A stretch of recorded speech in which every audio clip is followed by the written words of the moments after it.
Alright, the T1 worked really nice with this hitch that I built.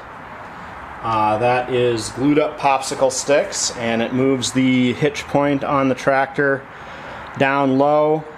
This bracket for the box, the battery box, is very high, and stuff hitched on there is pulling above the axle of the tractor, so if you tow anything too heavy, it actually would flip the tractor backwards a bit.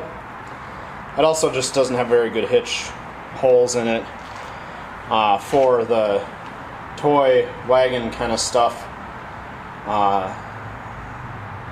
that they manufacture. So with this new hitch, I'll be able to pull little toy wagons and all kinds of things.